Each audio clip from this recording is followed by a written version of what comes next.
ambapo tunaanza ibada yetu na tunajua ya kwamba Mungu yuko pamoja nasi. Na kwa leo, kwa hivyo tutaanza neno ambalo mahali tuliachia wakati uliopita, tulikuwa tunafundisha kuhusu sura ya 25, 25 na 26, na leo tunaenda katika sura ya 27. Kwa hivyo wapenzi, ni mafunzo ambayo yanaenda yakitufunza sana katika kitabu hii ya Kumbukumbu ya Torati, ambayo ilikuwa ndio ya mwisho ya Musa kabla ya kuondoka. Basi aliweza kukumbusha wana wa Israeli mambo machache ambayo walitakiwa wajue, kama vile alivyokuwa ametenda na ameambiwa na Mungu pale mlimani wa Sinai. Kwa hivyo wapenzi, mtakumbuka kabla sijaingia katika hii sura ambayo ni sermon ya 3, ni ujumbe wa 3 wa Musa. Wakati tuliingia kitabu ya Deuteronomy, mnakumbuka niliwaambia tulianza sermon ya kwanza, alafu tukaja sermon ya pili, sasa ni ya 3 ya kumalizia. Na katika sermon ya kwanza mnakumbuka tuliweza kusoma kuhusu Deuteronomy 1 kuanzia mpaka Deuteronomy 4 mstari wa 43, ambayo ilikuwa inafunza juu ya mambo ya hukumu ya wanadamu na vile itakavyokuwa na mambo yaliyotakikana mtu ajue na mambo ambayo anapitia, na kukaja hali ya ukombozi na vile vile na Mungu kusimama na watu wake, kama vile kuwatoa katika nchi ya Misri, kutayarisha roho za watu hao na hukumu, na Mungu kuongea na Musa, na Musa kutumwa katika Misri ili aende akawaondoe na kuwapea ukombozi. Kwa hivyo wapenzi, ni sura ya kwanza mpaka ya 4. Hiyo ndio ilikuwa ujumbe wa kwanza wa Musa katika kitabu hiki. Na katika ujumbe wa pili ambaye ni second sermon, ilikuwa imeanza pale katika kitabu ya Deuteronomy 4 mstari wa 44 kuendelea mpaka Deuteronomy 26 mstari wa 19 ambao tulimaliza wiki iliyopita. Hiyo ilikuwa ni sermon ya pili ambayo ilikuwa inaeleza nini? Juu ya ushuhuda na vile vile juu ya zile sikukuu za vibanda na vile vile zile sheria zilizowekwa wakati ule, na hukumu na mambo ya wale waliotenda maasi, na vile sheria za kukaa pamoja na za kwenda vitani, na mali ambayo watu walikuwa naye, urithi, mashamba na mengineo, na vile vile mambo ya binafsi na ya jamii, na vile jamii inatakiwa kukaa, na vile vile wale watu katika familia. Kwa hivyo hayo tulijifunza mpaka kufikia mstari wa 19 sura ya 26 ambayo tulimaliza wiki jana. Kwa hivyo sasa tunaingia katika sehemu hii ya ujumbe wa 3, yani third sermon ya Musa, ambaye alitoa akiwa kule katika tambarare ya Moab wakati alikuwa anazungumza na wana wa Israeli. Kwa hivyo nataka ukumbuke ya kwamba na uone ati Biblia imepangwa, ina mpangilio. Si vile watu wanasoma tu, ati mtu anasoma hapa anachukua neno hapa, anachukua hapa, anapeleka pale. Hapana, kuna mpangilio. Na ukiwa umeelewa mpangilio wa Mungu, Mungu ni Mungu wa mpangilio. Haji tu kuchanganya kama ile pure, yani mchanganyiko maalum. Hapana, Mungu hachanganyi. Mungu anaeleza hatua kwa hatua ili uweze kuelewa. Tumejua mambo ya sheria, tumejua ya jamii, tumejua urithi, tumejua jinsi ya ukombozi, tumejua mambo haya, tumetayarishwa vizuri na tumeyajua. Sasa katika hii ya 3 kuna jambo ambalo tulikuwa hatujafundishwa katika yote hayo, mambo mawili: kubarikiwa na kulaaniwa. Hii ndiyo sehemu ya 3 ambayo vile vile ni muhimu sana muweze kuifahamu na kuiweka maanani. Kwa hivyo tutaona laana zimepangiliwa 12. Kwa hivyo wakati nafunza sura hii ya 27 utaangalia hiyo na nitaangazia. Kwa hivyo wapenzi, hebu tuanze somo letu siku ya leo, na ni somo ambalo ni muhimu sana ili uweze kujua mambo yasiyotakikana kufanywa na wewe, ambayo yanaweza kuleta laana katika familia yako na kuimaliza familia yako kabisa. Na ni kuhusu the ratification of the covenant in Canaan, yaani uthibitisho wa agano katika Kanani.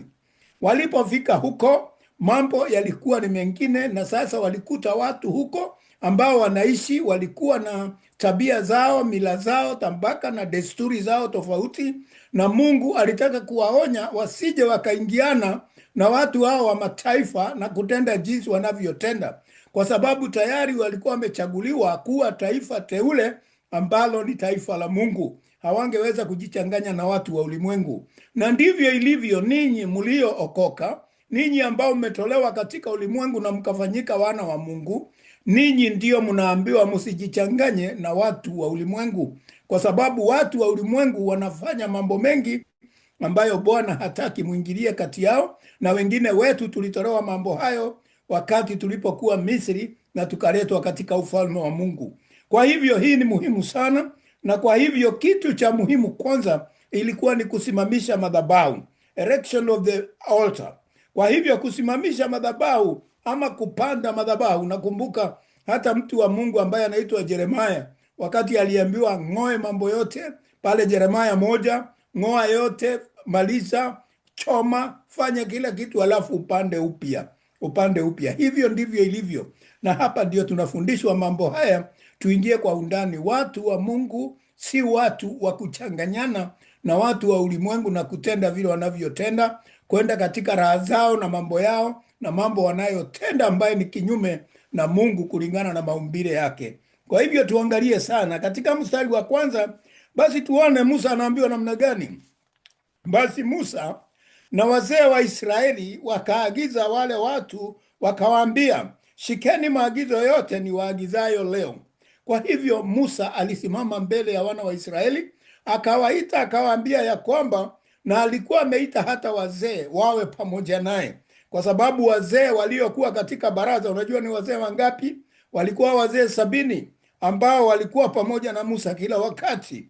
Aliwaita mbele ya wana wa Israeli, taifa la Israeli, na akawaambia ya kwamba watu wote wakaambiwa washike maagizo yote ni waagizayo leo. Yaani yale Musa anaenda kuwaambia siku ya leo waishike vizuri kabisa, na waweze kukaa wakitenda na kujitahadhari sana na mambo ambaye Mungu anaenda kuyakataa. Kwa hivyo Musa, na iwe siku mtakayovuka Yordani kwenda nchi ya kupayo Bwana Mungu wako,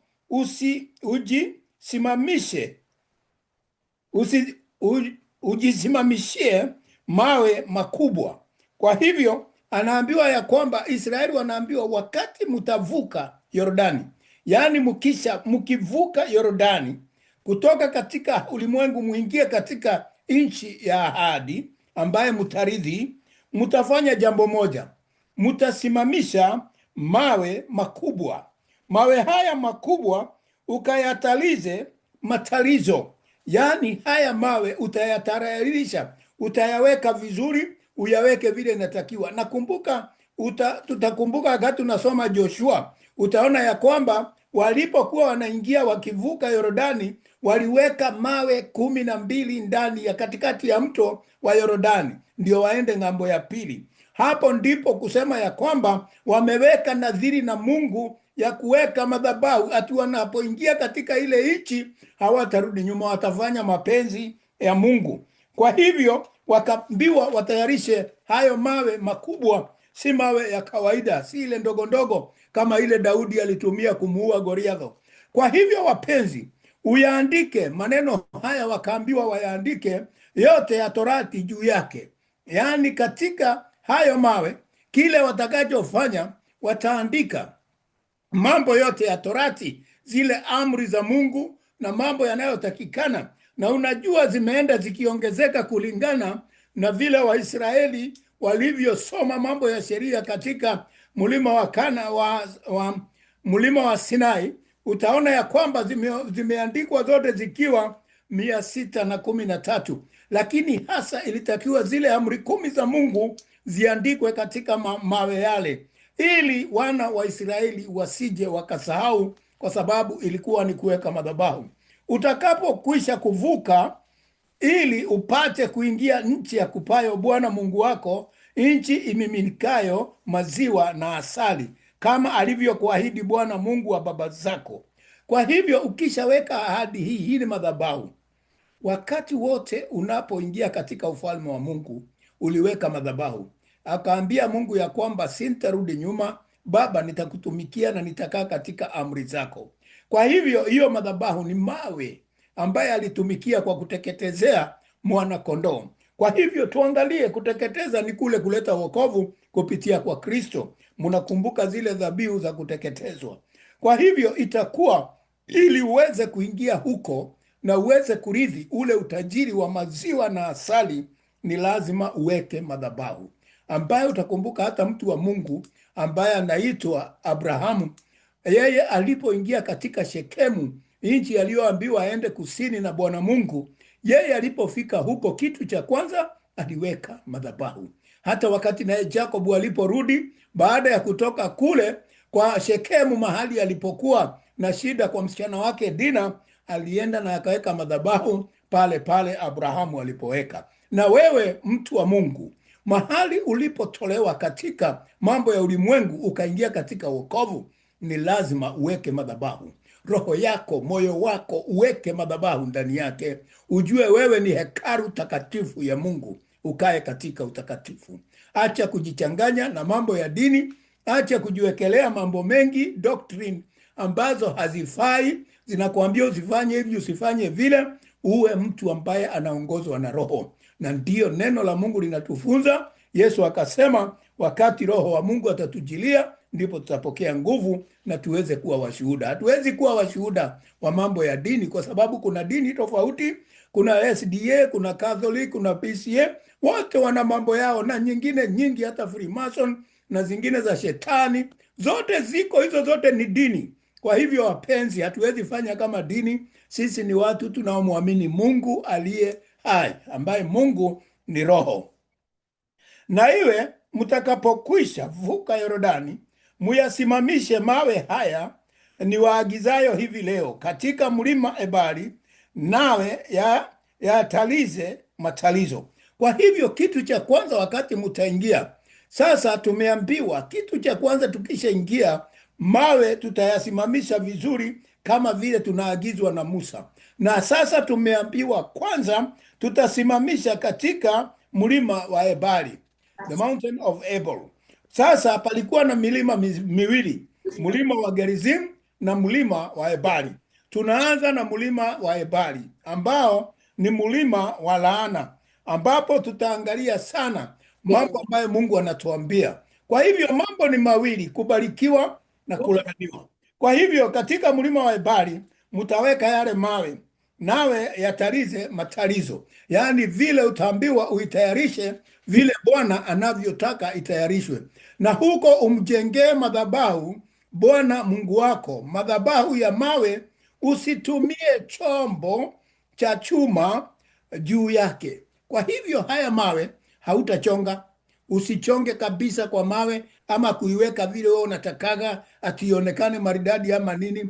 Vile imetoka kuchimbwa ikae namna hiyo. Hiyo inakueleza nini mpenzi? Inakuambia vile Mungu amekuita ukiwa ukae namna hiyo. Usijaribu kujiongeza, yaani kupretend, kujipurukusha, kujifanya hivi katika wokovu, kujifanya ati wewe ndio nini na mambo mengine, kubadilisha mambo mengi. Usiwe mtu wa namna hiyo. Uwe mtu vile Mungu alikuita ni hivyo, na amekuchukua ukiwa hivyo, sababu wewe ni jiwe la Mwenyezi Mungu. Kwa hivyo usichonge haya mawe, usijaribu. Yani unaona watu wengi wamebadilika, wanajibadilisha sasa. Hata ukiona mtu akitembea katika madhabahu, unaona anaenda na ile sauti ya upole, unaona mwingine anatembea pole pole. Tumekuwa katika dini, tumeona mambo haya ambaye sivyo. Vile unafanya ukiwa na upole pale, ukitoka nje unakuwa mtu mwingine tofauti, unafanya mambo ya kuaibisha, mambo ambayo haiwezekani kuonekana na wokovu. Kwa hivyo wapenzi, uwe vile Bwana alikuita. Usijiweke mambo mengine ama kujitia purukushani, unajifanya mzuri wakati mko na watu wa Mungu, na wakati uko peke yako wewe ni pepo. Usiwe namna hiyo. Uwe namna hiyo, usichonge na chombo chochote, usijaribu. Kaa vile Mungu alikuumba, sababu amekuumba ukiwa mtu wa ajabu na mtu mzuri, na amekuita katika wokovu. Be yourself, vile ambavyo uko katika madhabahu ya Bwana, hata nje, wacha watoe ushuhuda ya kusema ya kwamba unamjua Mungu na hakuna jambo umeongeza. Basi jenga hiyo madhabahu ya Bwana Mungu wako kwa mawe yasiyochongwa, ukamtolee Bwana Mungu wako sadaka za kuteketezwa juu yake. Kwa hivyo wewe utajiweka vizuri mbele ya Bwana ukiwa jiwe la Bwana, na madhabahu ya Bwana ya Yesu Kristo ndiyo hiyo sadaka ya kuteketezwa, mwana-kondoo awe ndani yako, aonekane. Madhabahu hiyo isimame vizuri ndani yako, tukikuona tunaona mwokovu. Kwa hivyo hiyo mawe ilikuwa isichongwe, isibadilishwe, kwa sababu wakati itachongwa haitakuwa vile ilikuwa natural, inakuwa ni kitu kingine tofauti kabisa na vile Mungu alivyoiumba na vile alivyoiita. Kwa hivyo uwe ni wewe, kwa sababu hiyo itakusaidia hata ukitoka nje hauwezi kubadilika, kwa sababu wewe ni wewe. Lakini kilicho cha muhimu, umekuwa madhabahu ya Bwana. Wewe Bwana anaishi ndani yako na unakaa vizuri ukimwogopa Mungu aliyekuumba, Mungu aliyekuokoa na Mungu anayekudumisha. Basi ufanye na sadaka ya amani ukiwa pale vile vile baada ya sadaka ya kuteketezwa. Yaani hiyo ni kuweka Kristo ndani yako, kwa sababu hiyo ni kazi ya msalaba, kusulubiwa na mateso yote, na unaweza kutoka katika ubaya wote na msamaha wa dhambi, na sasa unakuwa mwana wa Mungu, na baadaye utaweza kutoa sadaka za amani na ule mahali pale ukale huko mawe, ufurahi mbele za Bwana Mungu wako. Hizi sadaka za amani uwe ukila vizuri ukiwa nyumba ya Bwana, uwe unaishi vizuri katika nyumba ya Bwana. Usiwe mtu ambaye anajiumiza, unakaa na njaa na Mungu ana kila kitu, ana madhabahu, amekufanya kuwa madhabahu yake, na huko unajiumiza mwenyewe na Mungu amekupa kila kitu na umeingia katika ufalme wa Mungu. Uishi vizuri na uwe na amani na kila mtu na ule vizuri ukiwa mbele ya Bwana. Kwa hivyo kisha andika juu ya mawe hayo maneno ya Torati hii yote waziwazi sana. Kwa hivyo katika wewe, jiwe hilo, wewe ambalo ni jiwe la uzima la Mwenyezi Mungu, utaandika. Tutakuona ukiweka amri za Mungu, ukikaa jinsi Mungu anavyokupenda, ukituonyesha hata ukiwa nje tunaona ya kwamba wewe ni mwokovu. Wewe umeandika Torati zote, amri za Mungu unatembea ukiwa nazo, kwa sababu wewe ndiye Mungu anaangalia. Uwe mshuhuda, na ndio akasema mtakuwa mashahidi. Uwe shahidi wa Bwana, uwe shahidi wa Bwana kwa vitendo vyako, kwa sababu Torati iko ndani yako, imeandikwa. Ujiandike. Kwa hivyo mahali pote ukitembea, wacha watu wajue umeokoka. Wacha watu wasiwe na historia ya kusema huyu mkimwona usiku anakuaga namna hii ama anafanyaga namna hii. La, muwe watu wa Mungu mbele ya watu waliookoka ambao tunashiriki pamoja, na vile vile mbele ya mataifa, ili kila mtu awe na ushuhuda ya kwamba mnamjua Bwana. Yawe mawe ambayo umeandika inaonekana na kila mtu. Na ndio hata hapa kuku alisema muandike mambo hayo, maono yenu na kila kitu, ili kila mtu aweze kusoma ninyi ni akina nani. Msiwe mnaishi katika ulimwengu huu mkiwa na uoga. Kwa hivyo wapenzi, mjitambulishe. Mungu anasema hapa tusiwe Wakristo wa kujificha, tusiwe Wakristo ambao tunaokoka wakati tuko kanisani. Hapana, wacha dunia yote ijue ya kwamba tunamjua Mungu. Na hivyo ndivyo tutakavyotembea na Mungu, na tukae na Mungu na atusaidie kila wakati. Basi tuangalie mawaidha ya kufuata na kutii katika sheria. Wakati ambapo utakuwa tayari umetambulikana wewe ni mwana wa Mungu na umesimama katika njia za Mungu na kila mtu anakuelewa, haujachongwa, wewe ni yule yule, kwa sababu kitu kilicho ndani yako, umekuwa madhabahu ya Bwana na Yesu ameteketezwa ndani yako, umeokoka na vile vile una amani katika Bwana. Kwa hivyo sasa, admonition of it to obey the law, yaani mawaidha ambayo utafuata ili kutii sheria za Mungu. Ni yapi hayo? Musa na makuhani wa Lawi wakawaambia Waisraeli wote, wakasema, basi baada ya hapo hawa watu wamemkubali Bwana, wamekubalika, wameokolewa, mawe yameandikwa, wako mbele ya Bwana. Kwa hivyo wapenzi, tukiwa mbele ya Bwana ni juu ya mtumishi wa Mungu Musa na makuhani wale ambao wanabaki kutuelezea, wakaambia wana wa Israeli, nyamaza. Yaani unajua kongamano la watu walikuwa wengi sana, na walikuwa zaidi ya milioni. Kwa hivyo wapenzi, ndipo unasikia wanaambiwa kitu cha kwanza. Sasa wanazungumziwa wakiwa katika uwanjani wa Moabi. Kwa hivyo wapenzi, ni kama vile tukiwa katika madhabahu kanisani, wakati neno la Mungu linaposimama watu wafunzwe neno la Mungu, inastahili watu wote wananyamaza, wanaanza kusikiliza, kwa sababu mambo ya nje yamekwisha. Wameimba sifa na kila kitu, sasa wamefika kwenye kiti cha enzi, ambapo ni wakati wa kusikiza Bwana anasema nini juu ya yale mambo anataka kuwafunzu. Akasema, nyamaza usikize, Israeli. Yaani unyamaze, utege masikio, usikize vile Bwana anataka kuambia taifa lake, yaani Israeli. Leo umekuwa watu wa Bwana Mungu wako. Leo mumeteuliwa, leo mumekubalika, leo mumetoka katika watu wa kawaida wa ulimwengu na mumekuwa watu wa Mungu. Kwa hivyo ujue ya kwamba, mpenzi, unaposikiza mafunzo haya, wewe si mtu wa kawaida tena. Wewe ni mtu ambaye sasa umefanyika mtu wa Mungu. Kwa hivyo Mungu wako lazima uweze kumsikiza, na wakati uko mbele ya Mungu wako una nyamaza. Na hiyo ni kusema hata wakati unasoma Biblia yako, unatakiwa kuwa mahali pa kimya, unasoma na kusikiza Bwana anataka kukuambia nini. Basi isikize. Na unajua hata wakati unasoma Biblia, uko katika dunia hii, uko katika tambarare ya Moab, watu wamekuzunguka kila mahali, jirani, wengine wanapiga vinanda, wengine ni nini. Wewe unyamaze na uweze kulisoma neno la Mungu, yaani usikize Bwana anakuambia nini. Basi isikize sauti ya Bwana Mungu wako, ufanye maagizo yake na amri zake.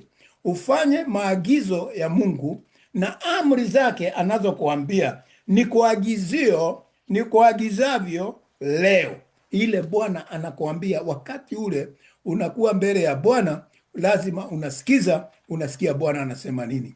Na haya ndiyo mambo sasa, wamekaa chini sasa, wanasikiliza, wametega masikio. Na ndiyo hivyo, tukiwa katika nyumba ya Bwana tunakaa, tunatega masikio yetu na tunaacha kila kitu na tunaanza kusikiza Bwana yuasema nini siku ya leo. Kwa hivyo kutangaza kuhusu laana. Kwa hivyo jambo la kwanza ambalo Mungu alianza kufunzu pale katika mlima wa Ebali ni kuhusu laana. Kwa hivyo hii ishike sana, sababu watu wameongea mambo mengi juu ya laana, watu wameongea mambo tofauti, lakini tuone Bwana anataka kutufunza nini kuhusu laana, the curses. Kwa hivyo Musa akaagiza wale watu siku hiyo akasema, Musa akaanza kuwaeleza sasa katika mstari wa 12, hawa na wasimame juu ya mlima wa Gerizimu kwa kuwabarikia watu, blessing. Kwa hivyo wale wa kwanza, watu wa kwanza waliosimamishwa ni wale ambao watasimama katika mlima wa Gerizimu. Nilikwambia milima ni miwili, milima ya Gerizimu na mlima wa Ebal. Kwa hivyo kwanza sasa Musa, wakiwa wana wa Israeli wamenyamaza kimya, amesema watu wa kwanza wasimamishwe mahali juu ya mlima wa Gerizimu kwa kuwabarikia watu. Hawa ambao watasimama katika mlima wa Gerizimu watahusika katika kubariki watu. Hawa ndio watakaotoa zile baraka. Na mkiisha vuka Yordani, Simeoni na Lawi na Yuda na Isakari na Yusufu na Benjamin. Hao ni 6. Hawa watu 6 nitawafunza tukifika mahali ya mlima wa Gerizimu. Hawa ni akina nani? Simeon, Lawi, Yuda, Isakari, Yusufu na Benjamin. Utaona hawa 4 wa kwanza, yaani Simeon, Lawi, Yuda na Isakari walikuwa watoto wa Lea. Kwa hivyo utaona namna hiyo. Na Yusufu na Benjamin walikuwa watoto wa Raheli. Hii jambo nataka uweke maanani kabisa. Lea na Raheli walikuwa wake wa Yakobo na walikuwa dada wawili. Kwa hivyo hapa hakuna mtoto wa Zilha ama mtoto wa Bilha. Kwa hivyo angalia vizuri sana uone vile wamewekwa: Simeon, Lawi, Yuda, Isakari na Yusufu na Benjamin. Hawa ni watoto ambao Yakobo alioa mama zao wakiwa dada kisheria.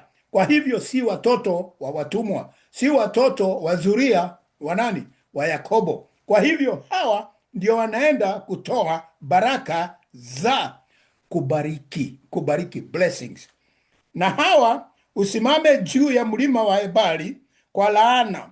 Nao hawa ndio watakuwa wanasimama kwa mlima wa Ebali kwa sababu ya kutoa laana. Wale 6 watatoa baraka na hawa 6 watatoa laana katika mlima wa Ebali. Na unajua mlima wa Gerizim ulikuwa unamea mimea, ulikuwa ni safi, hata ulikuwa na miti. Lakini mlima wa Ebali ulikuwa ni wajiwe, mwamba ambapo hakukuwa na kitu kinamea, ni laana. Haya mambo nawafunza, muingie ndani muone laana na baraka, Gerizim na Ebali. Kwa hivyo wapenzi, hawa 6 nao walioteuliwa ili kutoa laana ni kina nani? Ni Ruben na Gadi, Asheri na Zabulon, Dani na Naftali. Hawa watoto ukiangalia wote walizaliwa chini ya jambo la laana, na kulikuwa na dhambi fulani inaendelea ndani yao. Mtu kama Ruben tawaeleza, mnaelewa vile iko. Hao ndio watatoa laana kwa sababu wamepitia mambo hayo. Watu kama kina Naftali, unakumbuka Zabulon na Naftali, Yesu wakati anatoka mlimani anasema kwanza anaenda kuhubiri katika Naftali na Zebulon, watu waliokuwa katika giza. Kwa hivyo wapenzi, angalia sana wakati tunapofunza, mtu wa laana hutokana na watu wa laana, na watu ambao ni wakubariki hutokana na watu watakao kubariki. Unaweza kwenda kubarikiwa kweli na watu walio chini ya laana. Kwao wana laana nyumbani kwao, wanaishi chini ya laana, alafu naye anakuja kuondolea laana. Takuwa shida sana. Lazima awe amepitia ndio apewe kibali na Bwana ya kutakaswa, ndio naye aweze kukutakasa. Kwa hivyo wapenzi, kisha Walawi na wajibu wawaambie watu wote wa Israeli kwa sauti kuu. Kwa hivyo wakati ambapo kutakuwa kunatolewa zile baraka ama laana, wana wa Israeli watakuwa wanajibu, si kunyamaza tu. Wakati wameambiwa jambo watajibu, kama ni jina amina, hiyo ni kusema tumesikia na tumekubali. Kwa hivyo itakuwa hata wakati wowote kama unaombewa, kama unasimama mbele ya Bwana, lazima uwe unajibu. Hauwezi tu kuambiwa inatoka ama nini ama jambo hilo unaombewa naona nyamaza kimya. Mambo haya yanakaa ndani yako, lakini lazima useme nimekubali na nimepokea. Kwa hivyo ni muhimu sana uangalie mafunzo vile yalivyo, na inakuja kulingana na neno la Mungu vile limeandikwa. Kwa hivyo tuangalie hapa laana ya kwanza, kwa sababu watu wa Ebali ndio walianza kutoa laana. Yaani hawa ndio wameanza, huyu Ruben na Gad na Asheri na Zabulon na Dani wakiwa na Naftali. Hawa ndio wanaanza katika mlima ambao ni wa mwamba, mlima wa jiwe ambao ni Ebali. Laana ya kwanza katika mstari wa 15. Na alaaniwe mtu afanyaye sanamu ya kuchonga au kusubu. Mtu ambaye anaomba sanamu, mtu ambaye anaweka sanamu kuabudu, huyo mtu alaaniwe. Angalia, katika dini tofauti wanaabudu mawe na mambo mengine na sanamu za kila aina. Kwa kweli neno la Mungu linasema hawa watu wamelaaniwa kwa sababu hawamuabudu Mungu aliye hai, wanaabudu mawe na mambo mengine na miti waliochonga na akili zao. Na huko ndiko Mungu alipomtoa Abrahamu katika Uru wa Chaldi, ambako wazazi wake walikuwa wanafanya kazi ya kuchonga sanamu. Akamtoa huko akaenda kumpa nchi ambaye alimpa kama urithi wake. Kwa hivyo wakati unaabudu sanamu, wewe uko chini ya laana. Usiabudu sanamu kwa sababu hauwezi kumchonga Mungu kwa mfano wa sanamu useme ndio Mungu wako, na hiyo ni akili yako ambayo umechonga kulingana na hivyo. Ama kitu umetayarisha kusubu, ati ukisema hiyo ndio ibada yako. Neno la Mungu linasema hiyo ndio laana ya kwanza, na ndio Mungu anasema kwa amri zake, usiabudu Mungu wengine ila yeye pekee. Machukizo kwa Bwana, hiyo ni chukizo kwa Bwana wakati unaabudu sanamu ulizojichongea mwenyewe na picha ambazo unaweka unaziabudu. Kazi ya mikono ya fundi ukaisimamisha kwa siri, na watu wote wajibu waseme amen. Kwa hivyo mambo ambayo umetengeneza kwa siri, sanamu unaficha huko, unasema hapo ndio ibada ziko zimechongwa, mnaambia hao watu ati hii ndio Mungu, basi na mlaaniwe. Kwa hivyo hiyo ni laana, na watu wote watasema tumesikia. Maani ni kusema amina. Wote wakasema amina, wamesikia na kukubali, hawataabudu sanamu. Laana ya pili, na alaaniwe adharauye baba yake au mama yake, na watu wote waseme amina. Nao wale watu wanadharau baba yao, kwa sababu baba ndiye alileta mbegu ya wewe uweze kuonekana katika dunia. Yeye ndiye mpanzi ambaye alipanda mbegu ili upatikane na uone vile ulivyo. Neno linasema hiyo ndio laana ya pili. Kwa hivyo wakati natoka katika ibada ya kuchonga sanamu, kuabudu zingine, yaani unabadilisha Mungu na sanamu, ya pili ambayo ni muhimu sana, ni lazima ulaaniwe wewe ambaye hauheshimu wazazi wako, wewe ambaye hauheshimu baba yako na uheshimu mama yako, kwa sababu hawa walikuzaa, wakakulea na wakakuleta katika ulimwengu. Sharti uamini. Kama hauwapendi, kama hauwaheshimu, kama wewe unawadharau, kuwadharau tu, hata katika roho yako unasikia unawachukia, wewe tayari uko chini ya laana. Lazima usafishe roho yako, lazima utubu, lazima uwapende, lazima uwahudumie vile inatakiwa, na ujue ya kwamba mzazi ni muhimu. Hata amri ya Mungu ikatoka ikasema ati wale wanaheshimu baba na mama, siku zako zitaongezeka. Kwa hivyo wengi hata wanakufa mapema. Siri zingine ni katika roho, hatujui ni kwa nini, na wengine labda ni namna ya kudharau wazazi, na wanakuwa na chuki na wazazi wao ndani ya roho zao. Wanaonekana hata katika nchi hawawezi kukaa miaka hiyo ambayo inatakiwa. Kwa hivyo wapenzi, waheshimu baba na mama. Ninyi mlioacha wazazi wenu mnawacheka ama mnawaweka kwa hali mbaya. Wengine wanakaa katika nyumba ambazo ni za udongo, zimeanguka na mahali, yani hakuna salama popote ulimwenguni, na wewe unakaa kwa raha. Ujue uko chini ya laana kama haukumbuki wale wazazi. Haijalishi utawazika namna gani, utaita marafiki waende na magari makubwa makubwa, hiyo haijalishi. Je, unawadharau? Je, unaweka vizuri? Kama unawadharau na hauwaweki vizuri, nao walikulea wakijitolea kwa kila jambo, ujue tayari uko chini ya laana, na ndiyo mambo yako hayaendi vizuri. Lazima utubu na uweze kurudi kwa wazazi. Kuna watu wameanza njia tofauti katika nchi tofauti, unaona wanaungana groups, wanasema wanaenda kamwerezo, yani wanaita kamwerezo, kurudi ati kuona wazazi na kutoa dhabihu na mambo kama hayo, na kusema wakubarike. Kuna njia ndio wanaweza kuwa wanafanya vizuri, lakini vile vile katika roho zao si ile tu kuleta pesa. Roho yako iwe kabisa inawapenda wazazi wako, na ukifanya mambo kama hayo, roho yako iwe kabisa inasimama na wazazi, unawapenda kwa sababu ni wazazi wako. Kwa hivyo wapenzi, hiyo ni laana ya pili. Laana ya tatu, na alaaniwe aondoaye mpaka wa jirani yake, na watu wote waseme amen. Kwa hivyo wewe ikiwa mmepakana na mtu shamba, wewe ikiwa shamba lako mmepakana na mtu, kuna mpaka ambao unawaweka kando, hii shamba ya fulani, ama hii nyumba ya fulani, ama hii kitu ni ya fulani, ama hii mabirika na vitu zingine ni za fulani. Mambo kama hayo, kitu isiyo yako iwe na mpaka. Hata namna hiyo, usichukue na kutamani mali ya jirani, usitamani kitu cha mtu mwingine. Hata kama kuna kitu kiliingia katika nyumba yako na hakikuwa chako na kilikuja na haukuambiwa na mwenyewe umepewa, tafadhali rudisha, tafadhali rudisha. Usiwe mtu wa kulalia vitu vya wenyewe. Ukipata vitu ni kama roho ya wizi, lakini ni tofauti. Usisukume mpaka, yaani kama kitu ni cha wenyewe, rudishia mwenyewe. Kwa hivyo wapenzi, ni muhimu sana, kwa sababu ukiwa na kitu cha wenyewe na unajua dhamiri yako inajua hiyo kitu si yako, unajua kabisa hiyo shamba umepitisha mpaka fiti 5 ama mguu moja, na unajua kabisa umefanya hivyo, kwenda rudisha mpaka mahali inatakiwa. Kwenda fanya mambo vizuri, rudisha vitu za wenyewe, ukae bila mdeni. Usikae ukilala unafikiria na nilifanya hapa vibaya, nilipanda miti mahali haitakiwi. Hapana.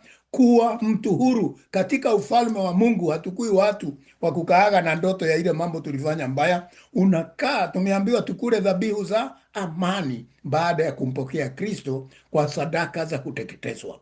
Tuwe watu wa amani. Kama una mambo kama haya, ulisukuma watu mipaka, ulinyang'anya hata majirani, na pengine hata yatima waliachiwa, mashamba ukawanyang'anya, vile vile mama wajane uliwanyang'anya mali zao, ukawafukuza kwao bwana yake alipokufa.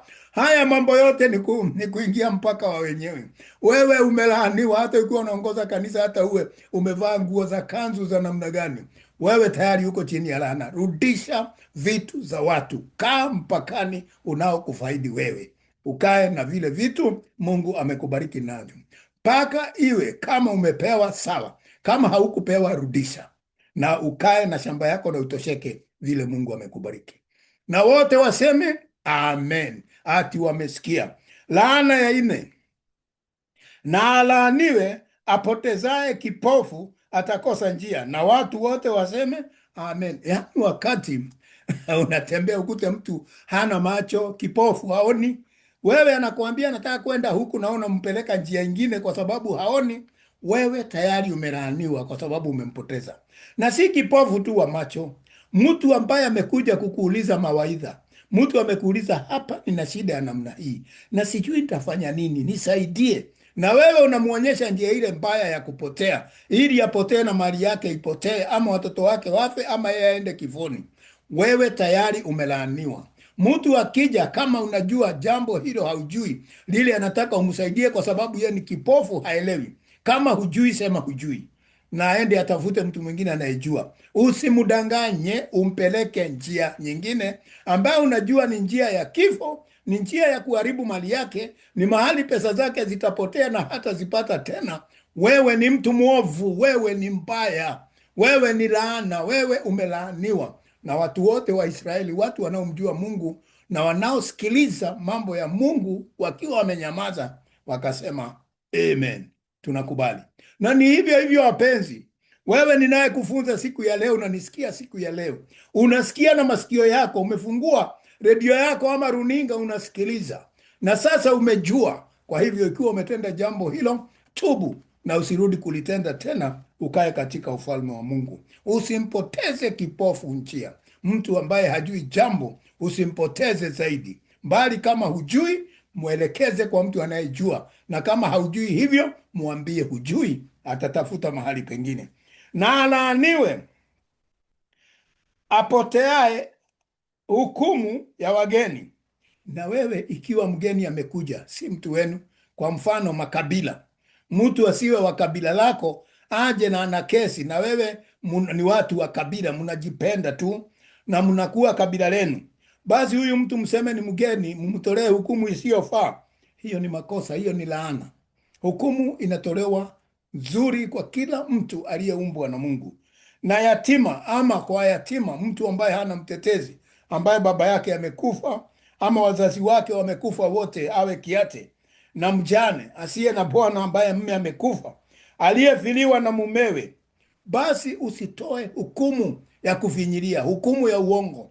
Toa hukumu ya kweli kwa mgeni, kwa mtu ambaye ni yatima, na yatima kiate na mjane, watolee hukumu ya kweli. Na mtu yeyote ambaye anaweza kuwa ana kesi, tafadhali jifunze kutoa hukumu ya kweli. Kama huwezi, ita wengine waketi chini waweze kufanya vile Bwana anavyotaka. Na wote wakasema amen, wamesikia. Kama umekuwa unajua wivu ni kitu kibaya sana wapenzi.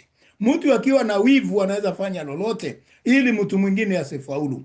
Usitoe hukumu kwa sababu ya wivu, na usiwe na wivu na mtu yoyote. Hata kama unaona mtu amebarikiwa kuliko wewe, tafadhali omba Mungu na wewe uweze kubarikiwa, kwa sababu kila mtu Mungu ana baraka zake.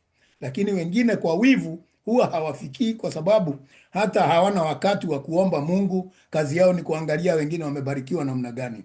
Jifunze kwenda mbele ya Bwana na kumwambia mahitaji yako, kwa sababu Mungu amesema atakutana na mahitaji ya roho yako, the desires of your heart. Kwa hivyo wapenzi, kama wewe ni wa laana, Mungu atakutana na hizo laana ndani ya roho yako na hautabarikiwa. Kwa hivyo laana ya 6, na alaaniwe alalaye na mke wa baba yake. Alaaniwe. Kuna watu wanyama tu kama Ruben.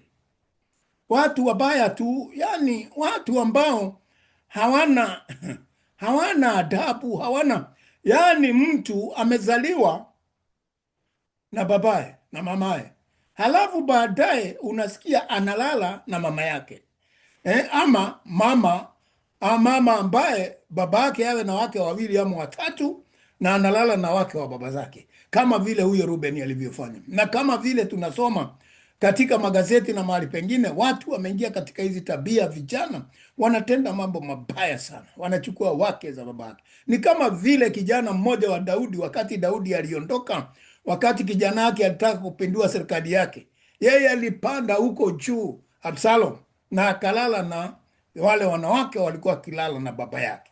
Hiyo ni laana tupu tupu. Usijaribu kufanya namna hiyo. Sitaeleza kwa kindani sana, kwa sababu hiyo ni mchanganyiko wa mbegu. Baba yake ulala huko na wewe mtoto ukalala huko, na umezaliwa na baba huyu, mbegu ni ile. Angalia laana kubwa hiyo.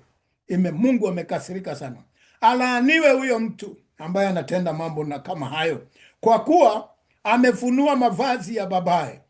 Na watu wote waseme amen. Wakati umetenda jambo kama hilo, wakati umetenda jambo kama hilo, na uangalie.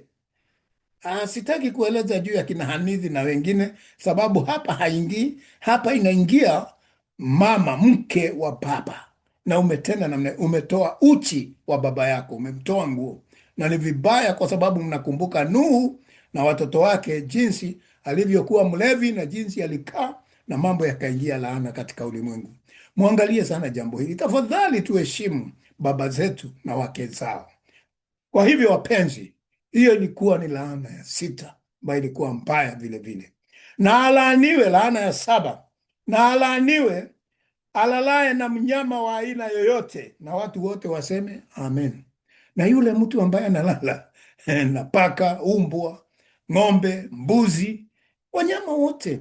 Na wengine tulisikia hata si wanyama tu, miaka ya nyuma, wale walizaliwa miaka ya nyuma sana katika taifa fulani, tulikuwa tunasikia kabila fulani katika nchi hiyo yetu walikuwa wanalala na mkate, wanamwagia mkate maji, alafu wanafanya mambo yao. Mambo haya yote ni laana wapenzi, ni laana. Na wakati unaanza wewe, itaenda katika familia yako, itafuatana hata ukiondoka duniani, itafuatana namna hiyo. Mambo ya laana huenda ikifuatana, kwa sababu ni bloodline, ni njia ya damu. Hiyo damu mbaya ya tamaa za namna hiyo itaendelea katika hiyo familia, na anaweza kukata hiyo. Ambaye ni kanda mbaya sana ni mtumishi wa Mungu ambaye amepewa mamlaka, si wa kawaida, si wa the Bible says, ni yule Mungu amemteua na amempa uwezo huo, ambaye anaenda mbele ya Mungu na Mungu anamsikia. Kwa hivyo wapenzi, mtu yeyote unayesikia, hata ukisoma magazeti, analala na wanyama, huyo mtu alaaniwe. Yani hata sifikiri, hata sioni. Ni kama vile mtu mmoja wa Mungu aliimba, sioni picha hata. Yani hauwezi kuweka dhana hizo ndani yako, mtu na ng'ombe, mtu na mbuzi, mtu na hii ni mambo ambayo haielezeki. Na siku hizi wapenzi, naguzia tu, angalia hii tabia ya watu, mbwa na wanadamu. Sitaki kuingia hapo, fikiria kwenda ukasome magazeti na kwingineko, mbwa na mwanadamu. Mtu unaona ameweka mbwa kwa nyumba, hata mbwa tudogo nini. Kuna mambo mengi tu tumesoma. Hata tukienda tunaambiwa mbwa zingine zimekuwa waume, na tunaambiwa hutu tudogo pekinisi na zingine. Mambo mengi hapa, dunia imeharibika, dunia imekuwa mbaya. Kwa hivyo wapenzi, mkae vizuri na msome neno la Mungu. Ole wake yule anayelala na mnyama wa aina yoyote. Hawa wote wamelaaniwa. Je, hawa watu ni wanadamu ama ni mafisi? Hao ni watu shetani. Hawa watu pepo wamewaingia ndani, wamekuwa yani ni giza, hawaoni jambo lolote la nuru. Hawa wanaishi katika ulimwengu wa giza, na wanafanya kila kitu kuharibu madhabahu ya Bwana. Mwili wako ni hekalu ya Mungu, iweke safi. Kwa hivyo wapenzi, weka mwili yako safi kama na ufanye mapenzi ya Mungu, si mapenzi ya mapepo na tamaa za mwili. Na alaaniwe, ya 8, na alaaniwe alalaye na mbu lake, binti ya babaye na binti ya mamaye. Watu wote waseme amen. Kuna watu wanalala na binti zao za mama zao na binti za babake. Yaani wewe kwa kifupi unalala na dada yako, mnaonana kimwili, ngono na dada yako, ama msichana aliyezaliwa na mama yako. Kwa hivyo wakati mwingine mwanamke anaweza olewa akiwa na watoto wengine ambao hakuzaliwa na huyu baba, na akija nao, hao ni binti zake na wao kazaliwa na huyu mama. Kwa hivyo hao ni dada zako tu bado. Kwa hivyo wakati unalala nao, wewe unafanya dhambi kubwa sana, na wakati huu wewe uko chini ya laana. Kwa hivyo haitakiwi kabisa umbu wako kulala naye, yaani binti ya baba yako, hata kama alizalia. Na ndio maana unaona tunasema watu wakutanie kama familia, wanakutana kila wakati ili waweze kujuana, kwa sababu baba wengine kwa kurandaranda kwao nje walienda wakazaazaa huko nje, wana mabinti huko nje, na pengine kuna wake zengine hawakuoa, na wengine, mambo mengi yamekuwa mabaya sana siku hizi, sababu watu hawaaminiki kabisa. Na mambo haya yakitokea, ni vizuri watu wanajuana, wasije wakaingia katika laana bila kujua, kwa sababu mambo hayo mkienda kutenda, hata kama hamukujua, na Mungu anaona kila mahali, mambo mengine huleta shida katika jamii.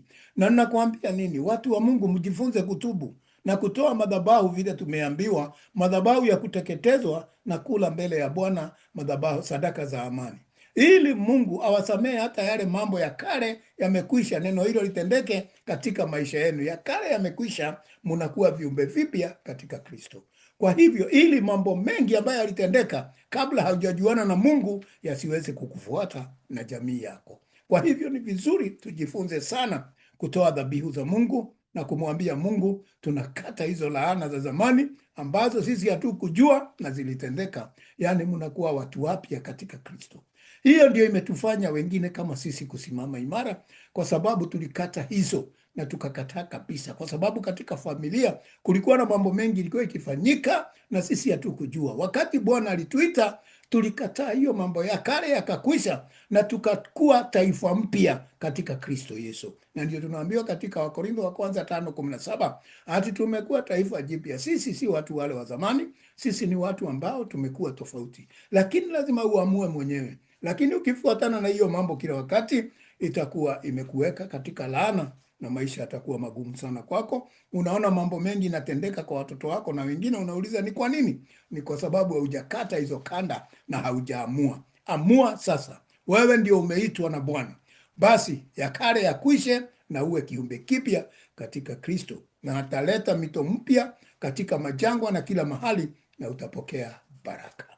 Kwa hivyo laana ya 9, na alaaniwe alalaye na mkwewe, mama ya mkewe, na watu waseme amen. Kuna wanaume wengine, sisemi ni wapumbavu ama namna gani, lakini wamepita hiyo kiwango ya upumbavu, wako juu zaidi. Yaani ameoa mke alafu anachukua mama ya mke wake analala naye. Hii ni dhambi kubwa. Kulala na kondoo na mtoto wake pamoja, hii ni makosa kubwa sana. Kwa hivyo wapenzi, tumeambiwa huyo mtu amelaaniwa, na tumeona wengi, ijapokuwa wengine hamtakubaliana na mimi, lakini wale ambao ni wasomi na mnaangalia mambo ya television, runinga na vingine, mnaona haya mambo.